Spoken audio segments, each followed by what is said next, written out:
Very well, my friends. So now that we're going to be jumping onto the final simulation, we need to, of course, talk about particle density. We've talked about this before. We know that if we grab any garment, for instance, the gloves right here, there's going to be a specific particle distance, and we're going to have to play around to find which is going to be the best particle distance for the final resolution. Now, actually, like very recently, the Marble Designer, officially from their group, they shared that usually you can work with 30 particle distance, which is a little bit higher than default, to try and find like the best possible option when doing just basic blockings. And then 20, which is the default, it's a good one for sort of like a performance and quality oriented effect. 10, which is what we've been using, is really good when you want to see things like fold and like appear a little bit better. And finally, 5 is really a good number for a final resolution for a big piece. As we know, if you are working with smaller pieces like this little guy right here on the board there, you might want to go like even lower than 5. So what I'm going to do here is the following. I'm going to grab everything, absolutely everything, and I'm going to press Control K. Control K is going to freeze, of course, the subdivisions. And one thing that I like about freezing everything is that you can see very clearly which things might need a little bit more work. So for instance, this guy, let's go for the cowl. We can take a look at the cowl and we can see that all of the cowl is currently set at 5. So that's great. I don't think that we really need more. I think that's a really good number for the cowl. And let's consider that there's also going to be a mask in front of it. So this one right here, I am going to move it to the side to just remind me that that one is ready.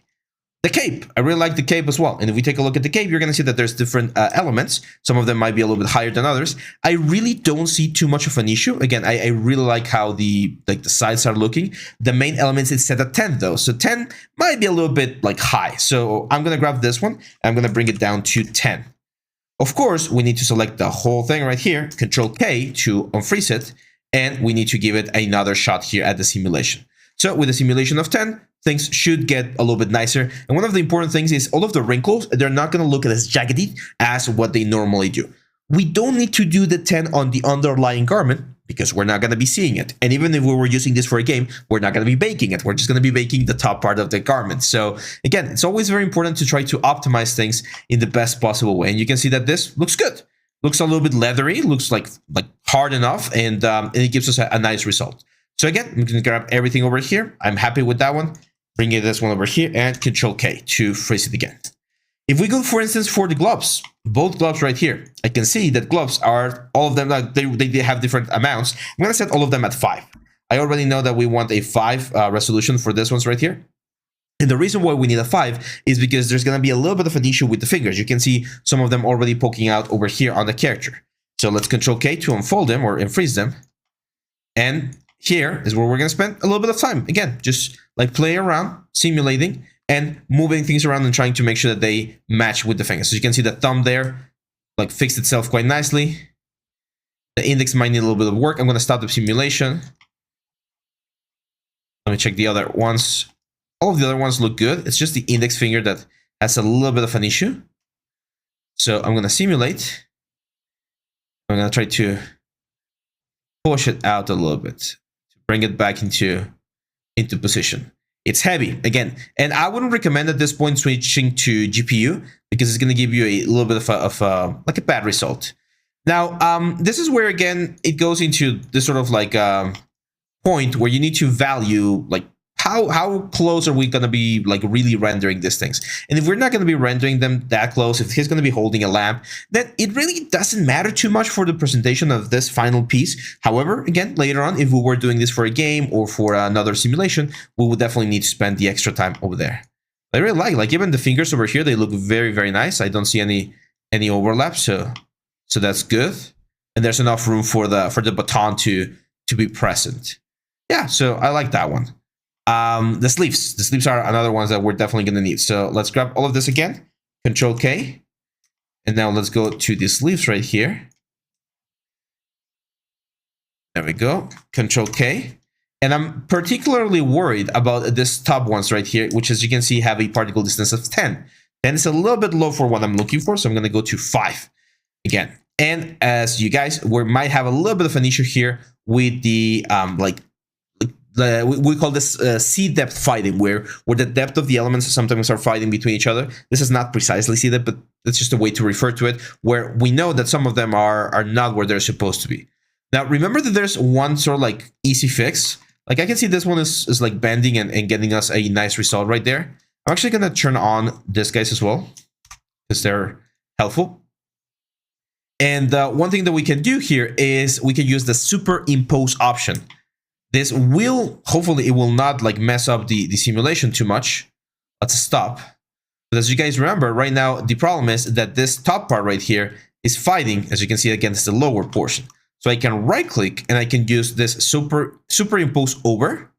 And hopefully, there you go. As you can see, it just pushes it out without actually like restructuring the 3D view. So now if we simulate again, technically we should get a more like refined effect.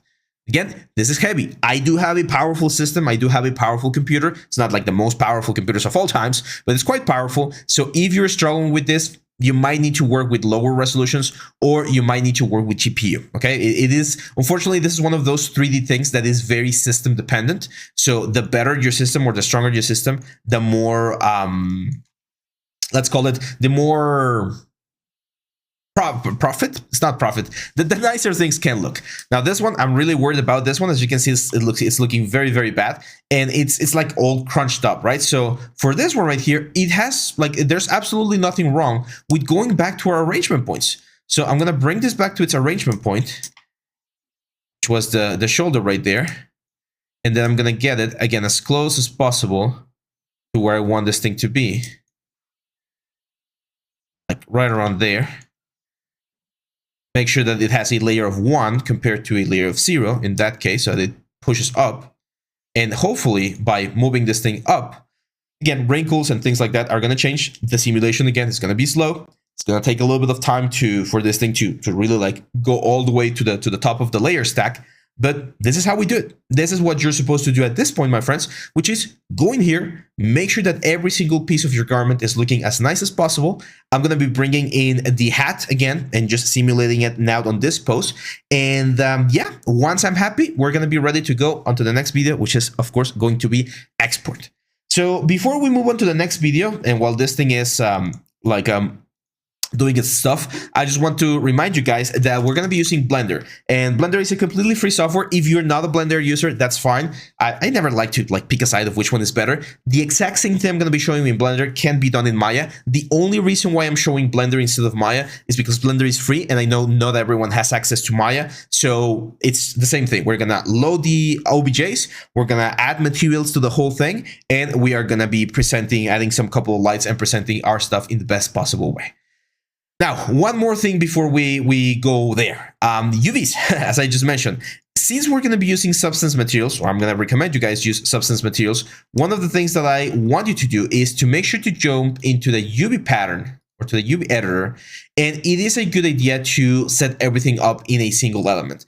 But since this is going to be a little bit of a different topic, actually, we're going to talk about this on the next one, on the export video. Sounds good? So yeah, that's pretty much it, guys. I'm going to finish tweaking the garments here for our character, and I'll see you back on the next one where we talk about export and UVs.